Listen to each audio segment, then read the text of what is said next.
Buenos días a todos o tardes, depende de dónde se encuentren. Bienvenidos nuevamente a este ciclo de conferencias de diálogos entre matemáticas y cultura. Y iniciamos este semestre con un invitado especial que Marta va a ser tan amable de presentarnos. Adelante, Marta. Muy bien, pues buenos días, buenas tardes, dependiendo de dónde estéis, cada uno de vosotras y vosotros. Y bueno, es un placer presentar a mi buen amigo Paco. Él es, lo hago rapidito porque llevamos un poco tarde, es catedrático de literatura francesa de la Universidad de Oviedo. Él investiga en el campo de la epistemocrítica, sea lo que sea eso, y como está invitado a un ciclo de matemáticas y cultura, voy a destacar de él tres libros que yo creo que son los que representan todo ese trabajo tan interesante que él está haciendo en este tema, ¿no? Y el primero es Esperando a Gödel, Literatura y Matemáticas, publicado en el año 2012. Allí nos conocimos gracias a ese libro. Y luego es un gran estudioso de la obra de Poincaré. Él ha traducido varios textos de Poincaré y los ha comentado de manera exhaustiva. Y os cito también, están publicados Las ciencias y las humanidades de Henri Poincaré y la investigación matemática. Bueno, pues Paco, muéstranos todo eso que sabes también y que lo cuentas de esa manera tan bonita. Muchas gracias por aceptar la invitación. Bueno, muchas gracias a todos vosotros por invitarme. Para mí es un placer siempre estar un poco jugando en campo ajeno. Es algo que me gusta, siempre arriesgado, pero bueno. Hoy además es un día muy especial porque aquí en Oviedo son fiestas, son las fiestas de la ciudad y todos los años hay un día dedicado que es la fiesta, el desfile de América. Y este año concretamente el país invitado es México, así que bueno, me siento un poco representante aquí de España en este tal. Hay carrozas, hay desfiles y bueno, todo esto. Para mí además es un placer porque bueno, aprecio muchísimo la literatura mexicana, como podréis ver, varias veces citaré aquí algún autor. Lo que quisiera en esta charla o plática, como decís vosotros, es fundamentalmente explicar cuál es la perspectiva que yo adopto a la hora de estudiar la presencia de matemáticas en la literatura y desmarcarme de alguna forma o poner de manifiesto cómo pueden ser dos ámbitos que son complementarios. Para ello voy a empezar compartiendo pantalla. No sé si lo veis, condiciones Sí, ahora. Se ve perfectamente. Vale. Muy bien. Bueno, aunque solo sea, tengo la sensación es que no consigo compartirla, digamos, en pantalla completa. Así que voy a poner aquí. ¿Qué más? Bueno, en primer lugar empezaré con varias citas. Una de ellas de Octavio Paz, de Corriente Alterna. La poesía y la matemática son los dos polos extremos del lenguaje. Más allá de ellos no hay nada, el territorio indecible. Entre ellos el territorio inmenso, pero finito de la conversación. Aquí en este territorio es donde podemos situarnos y donde podemos de alguna forma compartir. Hay una segunda frase que me gusta especialmente de Raymond Queneau, de 1946, que dice: una memoria de Poincaré sobre las funciones automorfas es ciencia, mientras que las ciencias y la hipótesis, es decir, su obra de divulgación, es literatura. Yo creo que no le falta razón y cuando he trabajado sobre Poincaré me he dado cuenta que realmente lo que estaba haciendo era fundamentalmente literatura comparada, porque no me metía desde luego a estudiar las funciones automorfas como tal, ni a leer sus escritos sobre esas funciones, sino que lo que hacía era leer sus obras de divulgación. Y en ese sentido trabajaba haciendo de puente entre una literatura y otra literatura tal como lo concibe el propio Raymond Queneau. Bueno, lo que se plantea aquí y es fundamentalmente, de ahí el título que utilicé, si matemáticas y literatura o literatura y matemáticas.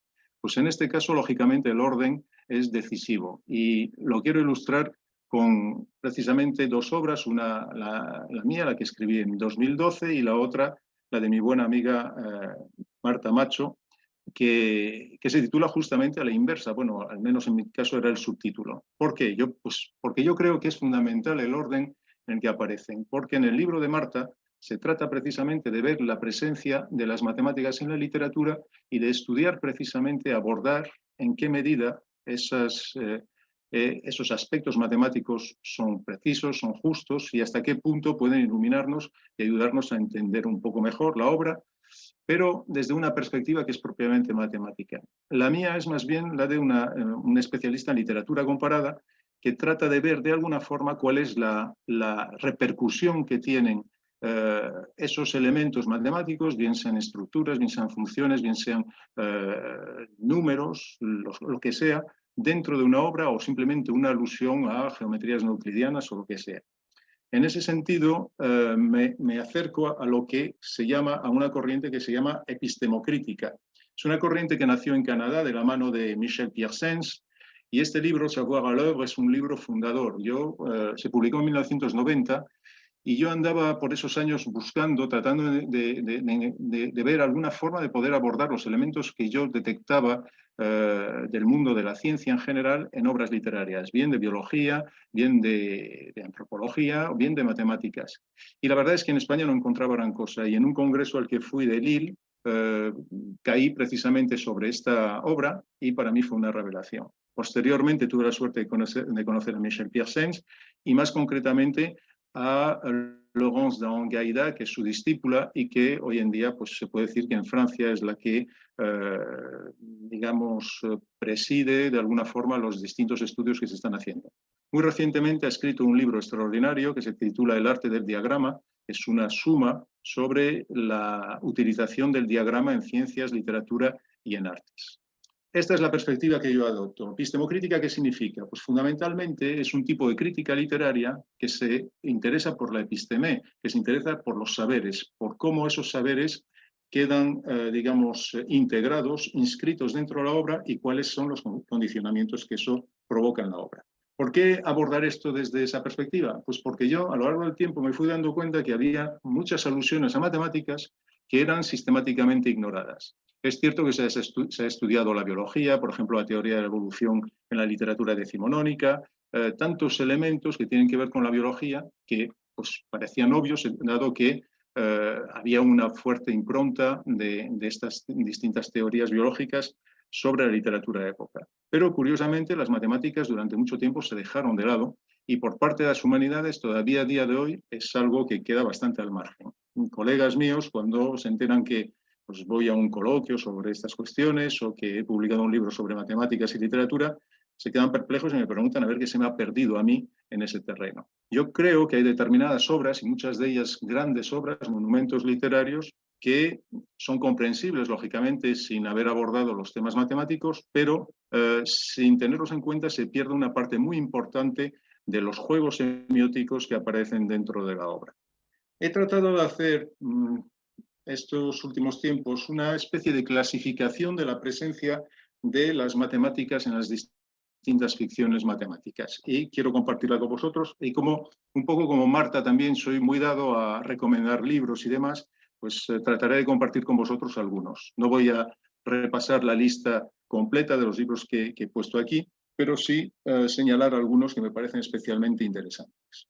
Bien, a la hora de abordar, y dejo de lado la poesía en este caso, las ficciones matemáticas, se puede hacer una clasificación en 5 apartados esencialmente, y el último es el que me interesa a mí y por eso voy a intentar explicarlo con más detalle. En primer lugar tendríamos las biografías noveladas, es decir, todas esas novelas, todas esas obras en las que se trata de un matemático célebre normalmente y que son más o menos noveladas. En esas tenemos dos tipos, esencialmente, las ficciones realistas en primer lugar. Entonces, por ejemplo, La diosa de las pequeñas victorias de Yannick Vanek es una novela sobre Gödel o más exactamente sobre la mujer de Gödel. Lo mismo podemos ver con El contable indio de David Leavitt y así como Evaristo sobre Galois de François-Henri Désirable. Todas estas obras están traducidas más o menos. Las que aparecen en francés es que no están traducidos y si aparecen en inglés tampoco existen en español.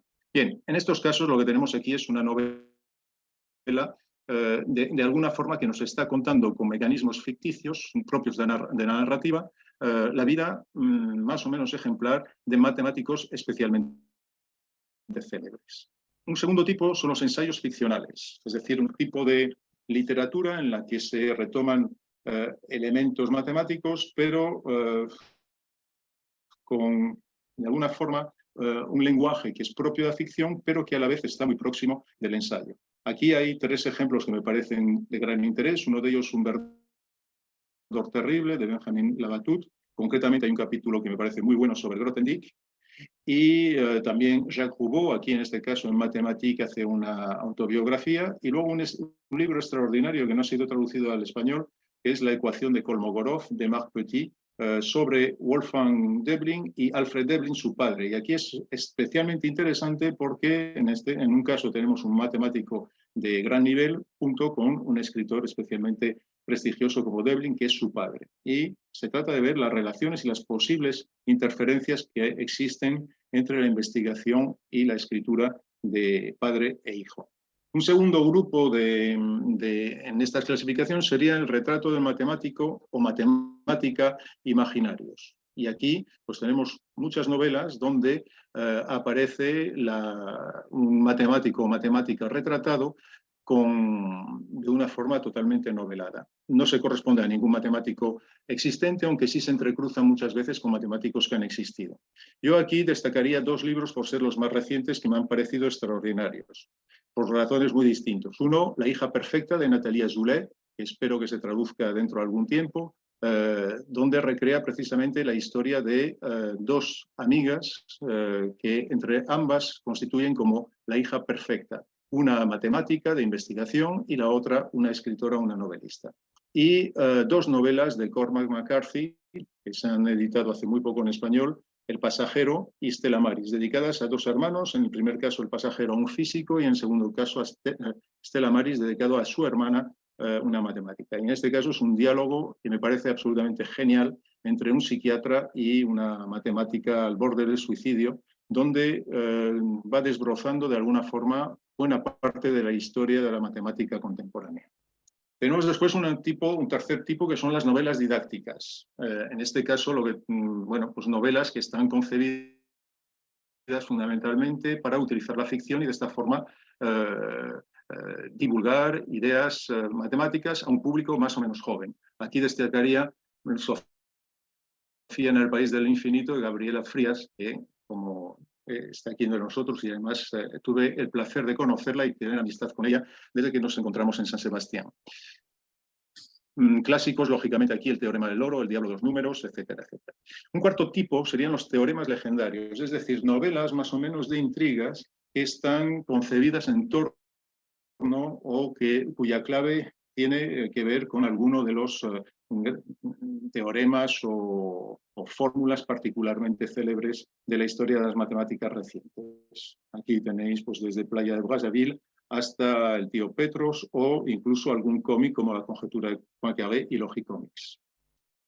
Y luego un último punto que serían las matemáticas en acción. En este caso serían novelas que utilizan estructuras, en el primer apartado, por ejemplo, estructuras numéricas en el caso de la Divina Comedia, o que recurren a fórmulas o a cualquier procedimiento que pueda engendrar ficción y literatura, desde Thomas Mann a Borges, etcétera, etcétera.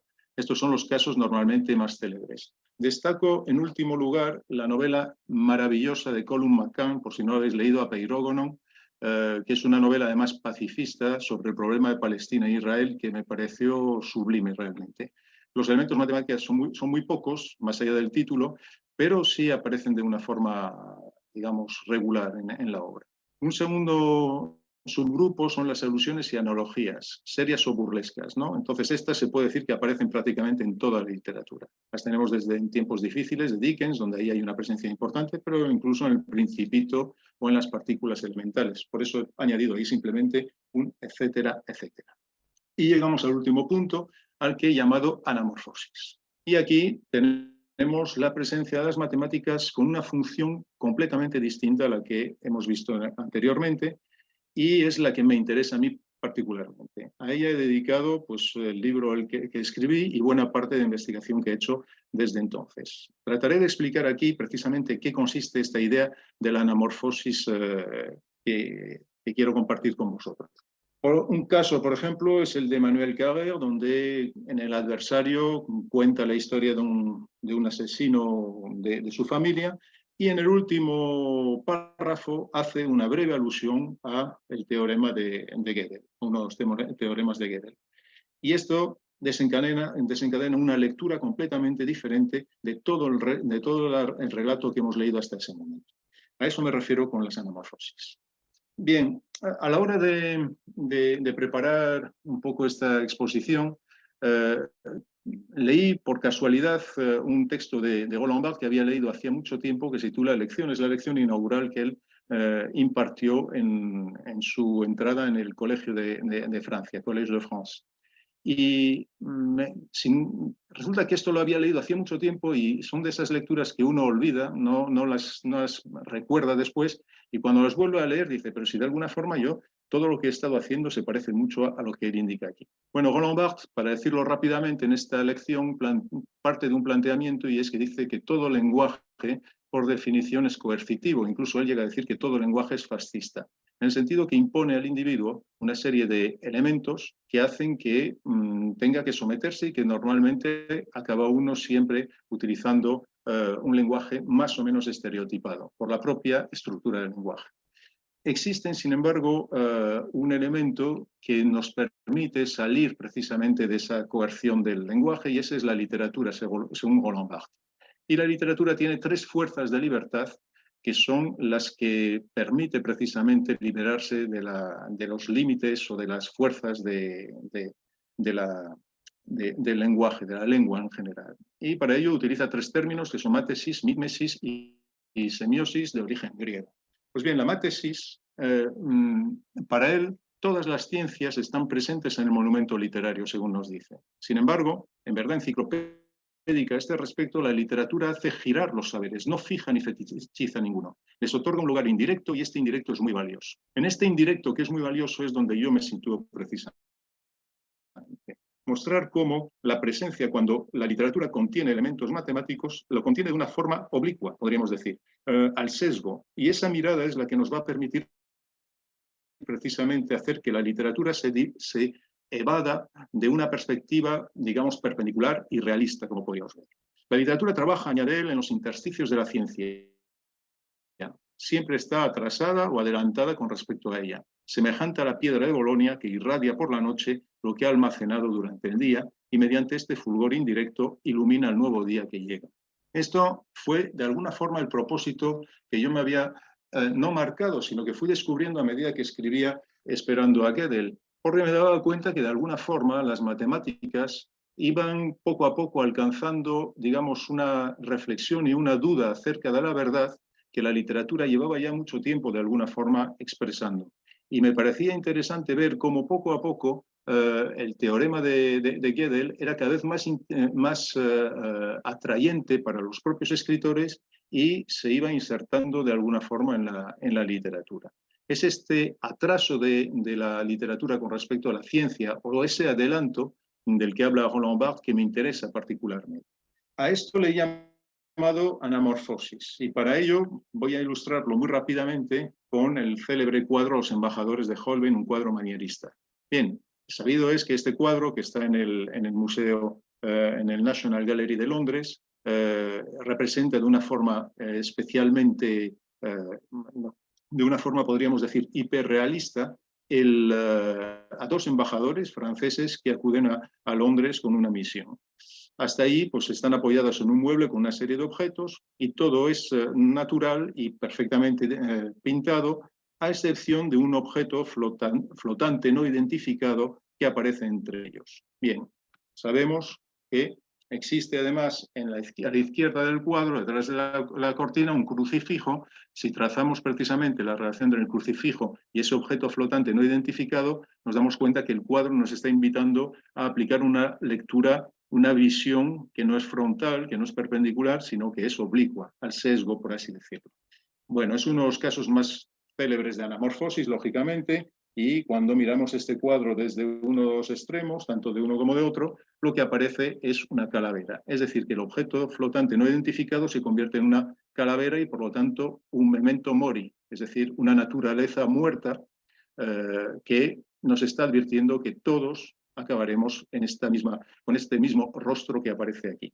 Pero lo interesante de este cuadro, al que me he dedicado a estudiar durante mucho tiempo. Lo interesante de este cuadro es que una vez que uno detecta la anamorfosis, todo el cuadro se convierte en alegórico y lo que obtenemos es precisamente una transformación de cada uno de los objetos. Empezamos a ver el cuadro no simplemente como una serie de objetos que están ahí puestos en desorden, sino como objetos todos significantes y que remiten precisamente a una de las partes fundamentales de la ciencia, que es el quadrivium, es decir, a la geometría, a la aritmética, a la astronomía y a la música.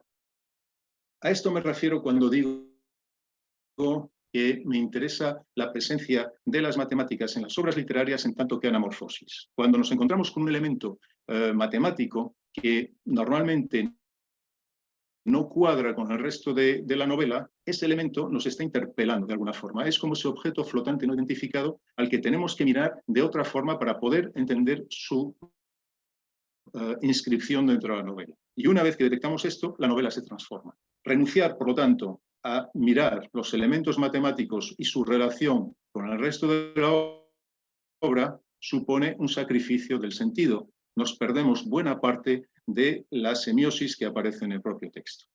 3 ejemplos voy a dar, ya que voy con bastante retraso, no me quiero alargar mucho. El primero es el de Guerra y Paz. Es sabido que Tolstói, en esta novela que teóricamente cuenta la historia de 2 familias con telón de fondo de las guerras napoleónicas, había dedicado largos párrafos de su libro a explicar en qué consistía precisamente el cálculo integral y diferencial.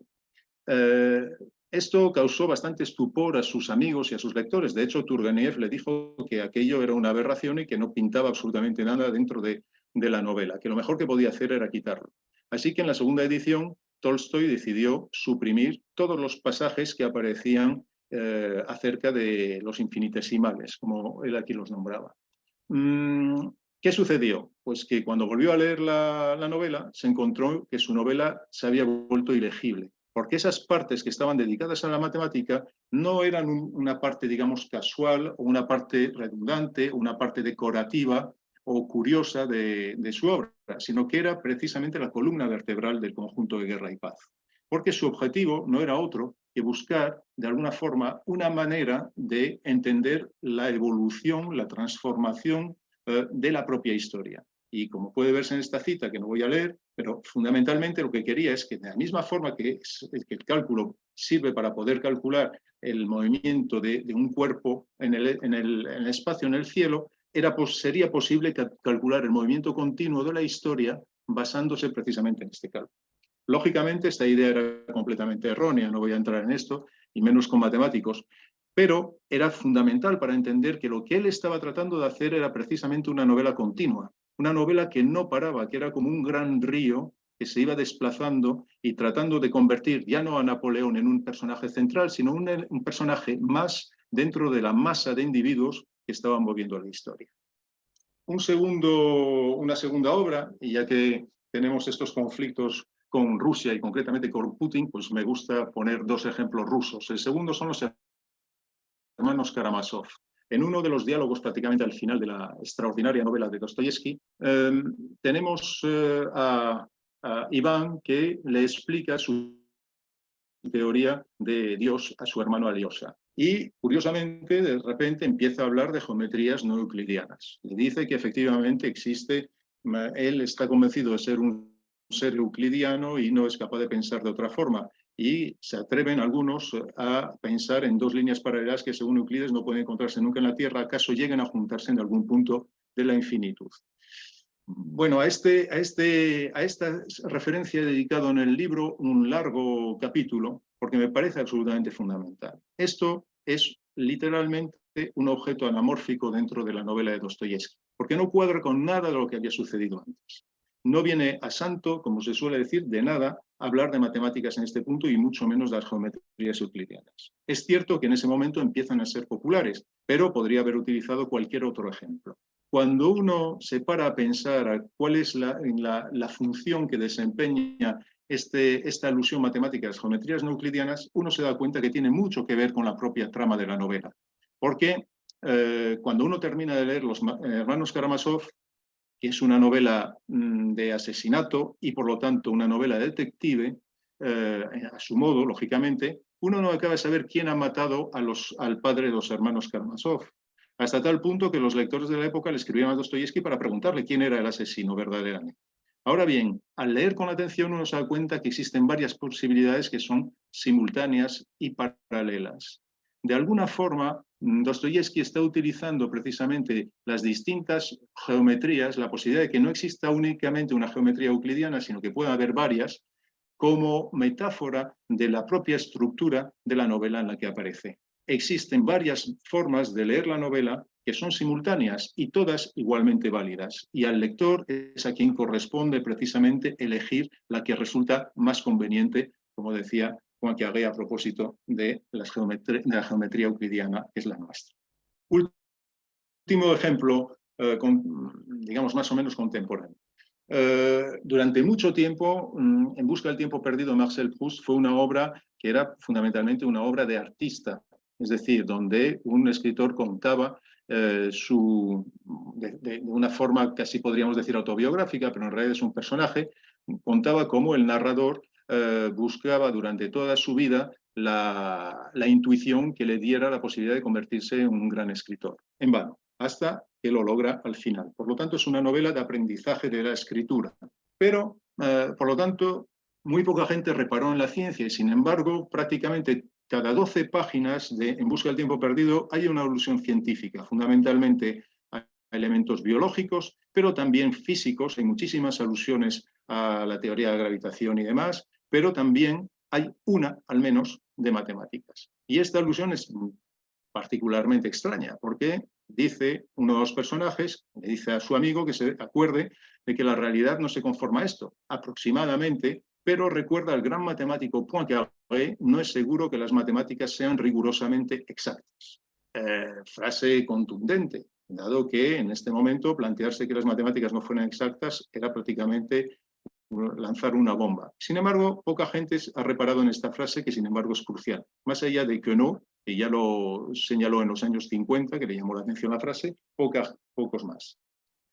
En realidad, el personaje está deformando un poco la frase de Poincaré que aparece en La ciencia y las hipótesis, porque Poincaré no se está refiriendo a las matemáticas en general de forma absoluta, sino a la simplicidad de las leyes de Kepler. Pero la frase, como podéis ver, es reproducida en una forma exacta. Cuando yo me encontré esto por primera vez, me llamó la atención y volví a leer En busca del tiempo perdido para tratar de entender un poco mejor en qué consistía. Y empecé a bucear también en la obra de Poincaré y concretamente en uno de sus textos más conocidos, que es el de la invención matemática. Hoy en día podríamos decir casi la Biblia de la creatividad, no solo en matemáticas, sino en ciencia e incluso en literatura. Pues bien, cuando uno lee con un poco de atención la invención matemática, comparándola con las famosas escenas de rememoración de En busca del tiempo perdido, con la famosa escena de la Magdalena, pero también con otras, descubre que Proust no ha hecho más que hacer un pastiche del texto de Poincaré. Esto no he podido traducir porque perdería todo su sentido. Simplemente os podéis fijar que en un caso aparece Poincaré y Proust y en los mismos colores son las mismas frases que aparecen en las frases de uno y otro. Poincaré había dado esta conferencia en 1908 y Proust conocía perfectamente a Poincaré, había sido discípulo del cuñado de Poincaré, de Boutroux, y conocía su obra como la conocía prácticamente todo el mundo en aquella época en Francia, especialmente sus obras de divulgación. Con lo cual, cuando uno vuelve a leer En busca del tiempo perdido, se da cuenta de que la idea que él extrae para explicar, para exponer su descubrimiento de la escena de la Magdalena, esa memoria involuntaria que es la que permite precisamente engendrar, crear una obra literaria, procede en realidad de una obra científica. Bien, esto es la primera parte de mi exposición. Ahora quisiera dedicar la segunda a ejemplificarlo de alguna forma con una parte, digamos, un poco más, no sé si sencilla, pero por lo menos más, partiendo de obras más abarcables en un contexto como este. Bueno, quisiera ocuparme de los cuentos y concretamente del un cuento que voy a utilizar y que voy a ejemplificar. Bueno, en español, así como en francés y en inglés, existe una homonimia bastante clara en el verbo contar, que puede significar tanto relatar como computar. Esto no es una simple casualidad, es simplemente porque ambos términos tienen el mismo origen.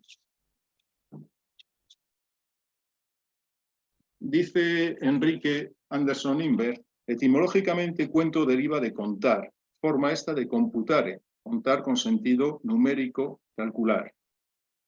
Es posible que del enumerar objetos se pasara al relato de sucesos reales o fingidos. El cómputo se hizo cuento. Y Juan Bosch, en otro libro sobre la naturaleza de los cuentos, dice, y yo creo que es una frase muy acertada, el que no sabe llevar con palabras la cuenta de un suceso no es cuentista. Contar, en este sentido, es saber contar. Y en la literatura, en los cuentos populares y cuentos para niños, nos encontramos muy a menudo con elementos numéricos y demás. Pero mucho más que esto es lo que voy a tratar de demostrar a continuación.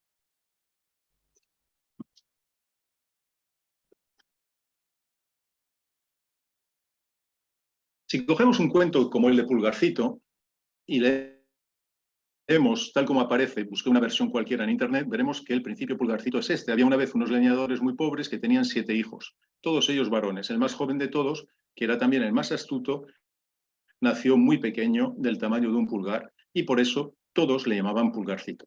El problema de este comienzo es que no es el comienzo fiel y que corresponde a la versión original de Charles Perrault, el cuentista de la corte de Luis XIV, que había escrito los cuentos de Mama Oca o cuentos del tiempo pasado. Luis XIV es una figura absolutamente fascinante. Estoy trabajando sobre él y tengo un proyecto de publicar las obras que son precisamente teóricas y concretamente científicas que escribió, que son 4 volúmenes del paralelismo de los antiguos y de los modernos. En el siglo XVII, Perrault tiene una doble función, podríamos decir. Por un lado, es el encargado de los edificios, de los bâtiments, como se dice en Francia, de la construcción del Palacio de Versalles. Pero cuando decimos encargado, se refiere a que es él el que llevaba la contabilidad de absolutamente todos los gastos de aquello que se hacía para ese inmenso palacio. Una de las grandes obras, lógicamente, europeas de esa época. Y, por otro lado, era el adalid de los modernos frente a los antiguos. Es decir, él, aunque reconocía la valía de Homero y de Eurípides y demás, entendía que un siglo como el de Luis el Grande, como él lo llamaba, el Rey Sol, se merecía tener una literatura y una obra científica que estuviese muy por encima de la de los antiguos. Por lo tanto, para él, el moderno superaba al antiguo, en una época en que buena parte de la sociedad pensaba que lo que había que hacer en literatura y en el resto de las disciplinas era seguir aquello que habían hecho los griegos y los latinos en su época. Charles Perrault no piensa de ese modo y va a hacer todo lo posible creando academias, creando la Academia de la Lengua y apoyando la Academia Científica, que se va a crear también en esta época bajo su mandato, por así decir. Quiero decir con esto que quien escribió estos cuentos de Mama Oca no es simplemente un cuentista, y no es alguien como se ha pensado, incluso se piensa hoy en día en Francia de una forma muy simplista. No es alguien que escribiera esos cuentos para entretenerse o para entretener a sus hijos. Esos cuentos están plagados de alusión, como vamos a poder ver simplemente con un ejemplo. El verdadero comienzo de este cuento, traducido al español, es el siguiente. Érase una vez un leñador y una leñadora que tenían 7 hijos, todos ellos varones. El mayor solo tenía 10 años y el más joven solo tenía 7. Y aquí hago una pausa. Porque lo que tenemos aquí son literalmente 2 cosas. Una, un enunciado matemático, un enunciado de un problema matemático. Dado que el mayor solo tenía 10 años y el más joven solo tenía 7, algo no cuadra precisamente, dado nuestro conocimiento de la biología humana y femenina.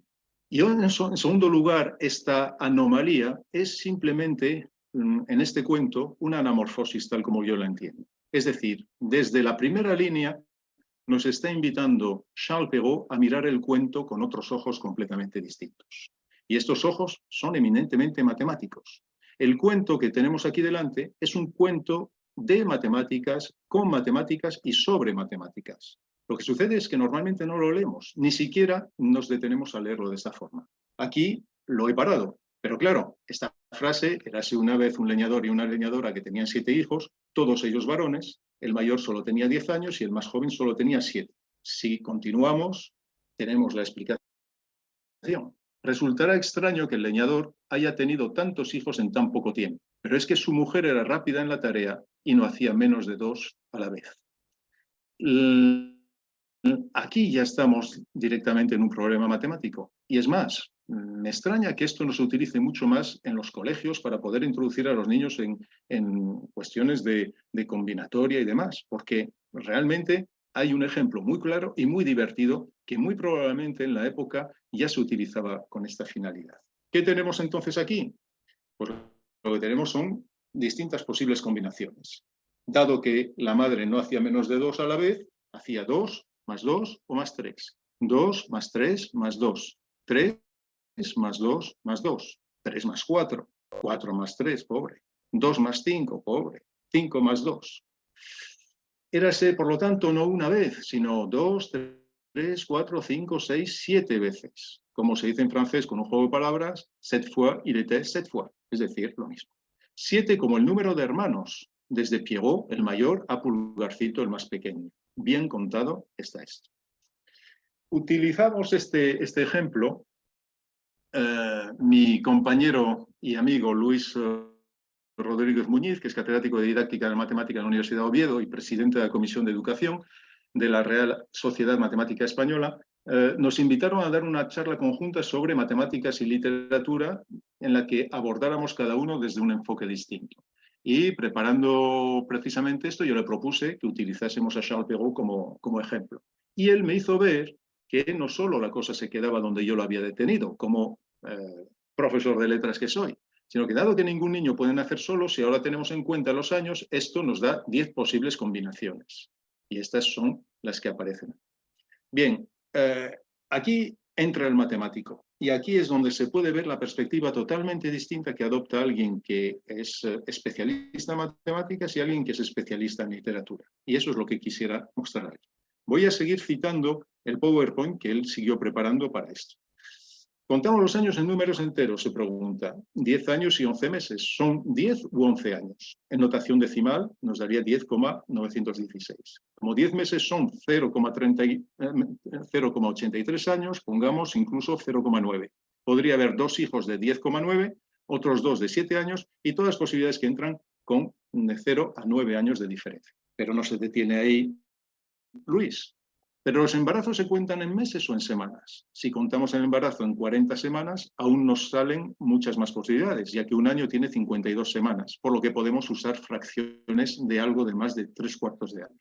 ¿Qué ha hecho en este caso? Pues ha realizado un proceso de modelación o modelización matemática. Partiendo de una situación real, ha creado un modelo matemático. Y las preguntas que se engendran inmediatamente son las siguientes. ¿Cómo interpretar tener los hijos de 2 en 2? ¿Qué unidad de medida usamos para la edad? ¿Cuánto tiempo dejamos entre un parto y el siguiente embarazo? ¿Asumimos la misma duración para todos los embarazos? Lo que parecía simplemente una pequeña anécdota en el relato se convierte en algo que da lugar a una reflexión sobre qué son las matemáticas, cómo se pueden utilizar, qué se hace con ellas. Y esto me parece absolutamente genial. Pero ahí no es el terreno donde yo estoy. Y si lo he presentado es para mostrar precisamente la diferencia y cómo estas dos perspectivas son totalmente complementarias. Razón por la cual tenemos que trabajar conjuntamente, entiendo yo. Volvamos al 7. 7 sí, pero como los hermanos Perrault, porque resulta que Charles Perrault era el más pequeño de una familia de 7 hermanos, y no 7 hermanos cualquiera. Pierre, el mayor, autor de las obras de física y mecánica de la época, obra esencial en el siglo de Luis XIV. Juan, Claude, Nicolas, Marie, única mujer, en este caso es la diferencia, puesto que en el otro caso son todos chicos, por lo que se puede deducir, y los gemelos François y Charles, el más joven. Es decir, que Charles era gemelo. Ahora empezamos a entender muchísimo mejor por qué esta idea tan singular de empezar el relato con una madre que no hace menos de 2 cada vez. Él mismo era gemelo. En sus memorias de mi vida empieza de esta forma. El comienzo es el siguiente. Nací el 12 de enero de 1628 y nacido gemelo, el que vino al mundo unas horas antes que yo fue llamado François y murió al cabo de 6 meses. El otro hermano Claude no es una persona cualquiera tampoco en la cultura francesa, puesto que era el arquitecto, uno de los arquitectos principales de Luis XIV y quien es el responsable de las columnas del Louvre y de tantos edificios que pueden verse todavía hoy en día en París. Con lo cual, la familia Perrault era una familia en la que todos ellos se apoyaban entre sí.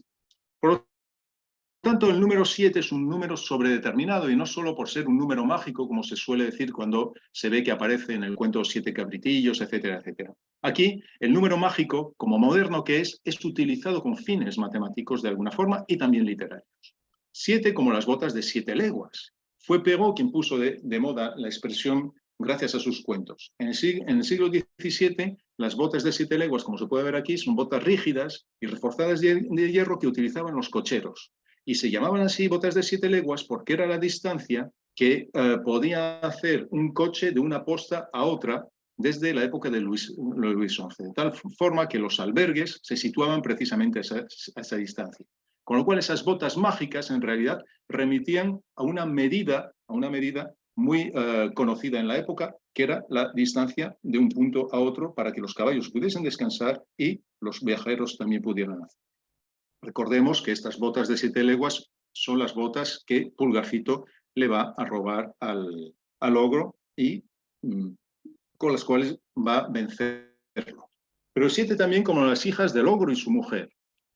El ogro tenía 7 hijas y Pulgarcito, que no solo era el más pequeño, sino el más listo, se dio cuenta al llegar de la identidad numérica entre las 7 hermanitas, ogresas ellas también, y de dientes muy afilados, y él y sus 7 hermanos. Como la mujer era compasiva y decidió echarlos a dormir a ver si al ogro se le pasaba la idea de comérselos, y matarlos y comerlos, el niño, Pulgarcito, tuvo la idea por la noche de cambiar las coronas de las niñas con las que dormían por los gorros que llevaban él y sus hermanos. Por la noche, después de haber bebido bastante, cuando el ogro decide, porque tenía hambre, subir y degollar a los 7 muchachos, en realidad se confunde y le corta el cuello a sus propias hijas, que son las que llevan el gorro. Por lo tanto, lo que se produce aquí es un trasvase. Pero ese trasvase funciona ya incluso de forma literaria en el propio texto. La frase que utiliza el ogro es la siguiente. Vamos a ver, dijo, cómo se portan nuestros pilluelos. No vayamos por 4 caminos. Expresión que en francés, en el original, aparece como «n'en faisons pas deux à fois», que es exactamente la misma expresión que aparece cuando nos decían que la mujer no hacía más de 2 a la vez. «N'en faisons pas moins de 2 à la fois». Con esta regularidad, con esta repetición, Charles Perrault está poniendo de manifiesto que su texto no es simplemente un cuento más, sino que existe toda una serie de procedimientos semióticos que descansan precisamente sobre elementos numéricos, como aparece aquí. Pero el 10 también es un número sobredeterminado. Aparece precisamente como otras de las posibilidades de cálculo y resulta que es 10 como el bosque espeso donde a 10 pasos de distancia no veían los unos a los otros. Más interesante todavía, 10 como los 10 escudos del señor del pueblo les debía y que les devolvió mientras los niños estaban perdidos en el bosque por haberlos confundidos en medio de la niebla el padre y la madre. Y con los cuales la madre, mientras los niños estaban desaparecidos y ya los habían dado por muertos, compró 3 veces más carne de lo necesario para la cena de 2 personas. Y aquí vemos cuál es el problema de esta familia. No solo que se esté pasando un hambre atroz en aquella época, sino que no saben precisamente utilizar sus recursos y compran por encima de sus posibilidades. Afortunadamente, el truco que había utilizado Pulgarcito, el de las piedras, para regresar a su casa, hace que vuelvan y que, por lo tanto, en ese momento, como ha comprado más carne de la que era necesaria para 2 personas, otra vez 2 personas, pues todos pueden comer. Pero ¿cuánto dura esto? ¿Cuánto dura esta situación? Pues al regresar los niños felices, esta alegría duró lo que duraron los 10 escudos. El texto está sobredeterminado precisamente sobre este elemento numérico.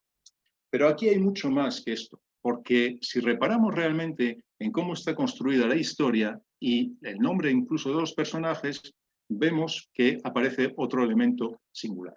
Érase una vez. Esta fórmula inicial, tan popular hoy en día, fue inventada por el propio Charles Perrault. Pero la fórmula es un tanto extraña. ¿Qué significa érase una vez? érase algo, pero una vez es como redundante. Es decir, que de alguna forma Perrault está insistiendo precisamente sobre il était une fois.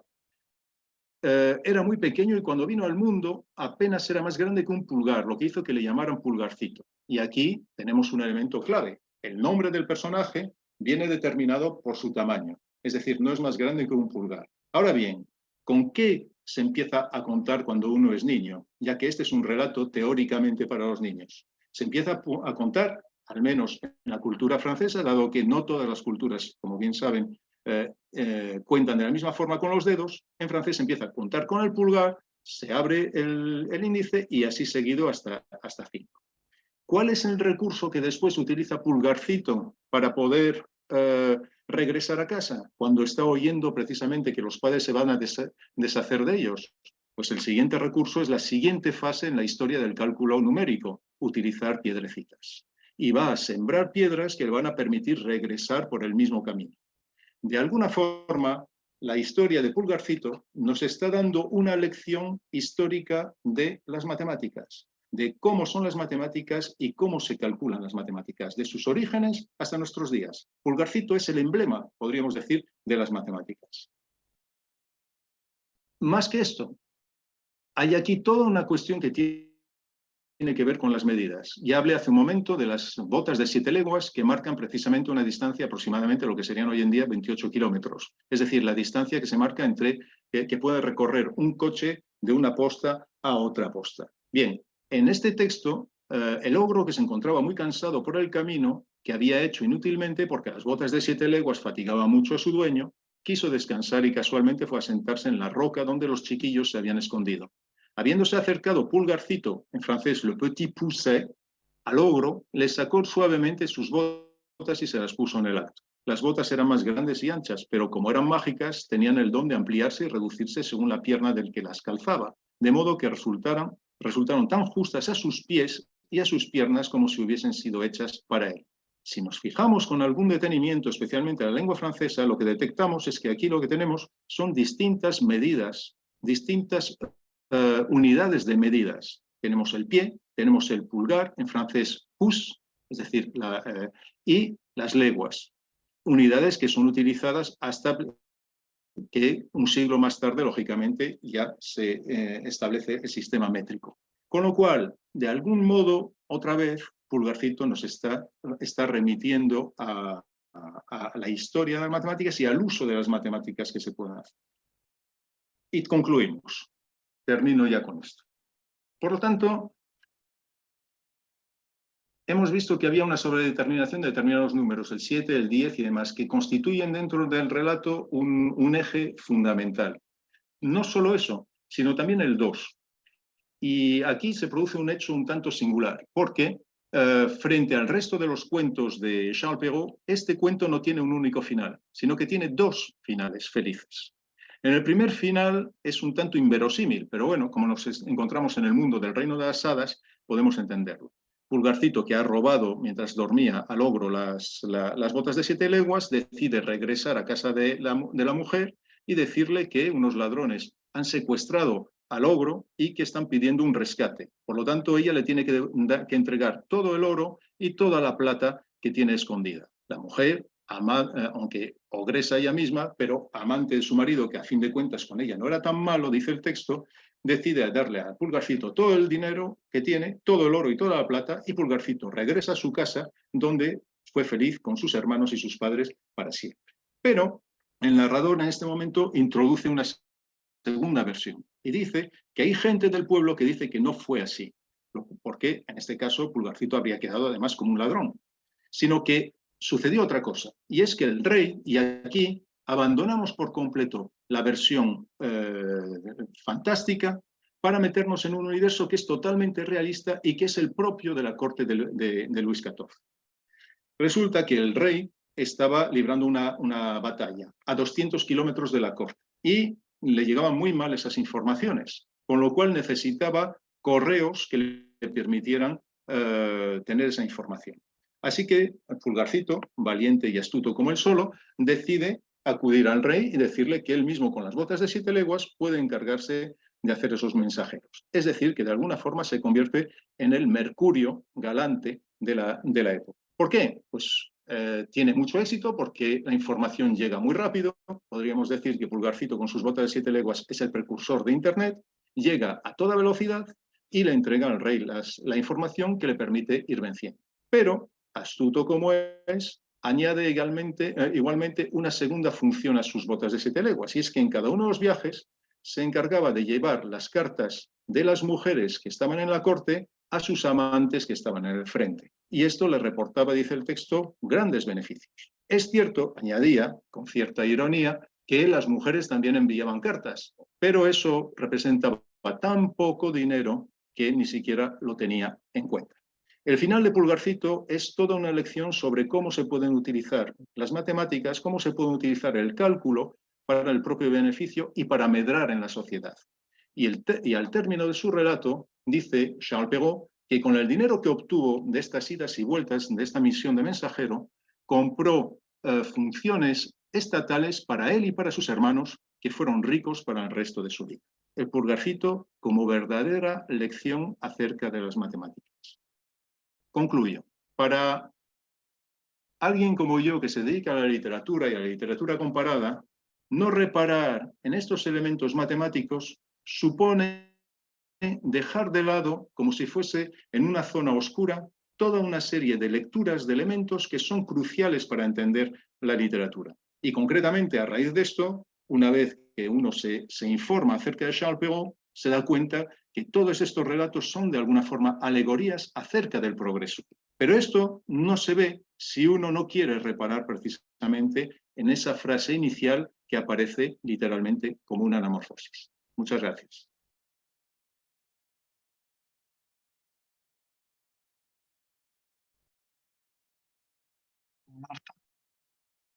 Sí, bueno, pues muchísimas gracias, Paco, por esta preciosa charla y sorprendente además, porque la verdad que esas lecturas que tú haces todas las veces que te he escuchado es alucinante las miradas, ¿no? Las miradas por la formación, por la cultura que tienes y bueno, es impresionante. No sé si hay alguna pregunta. Gracias.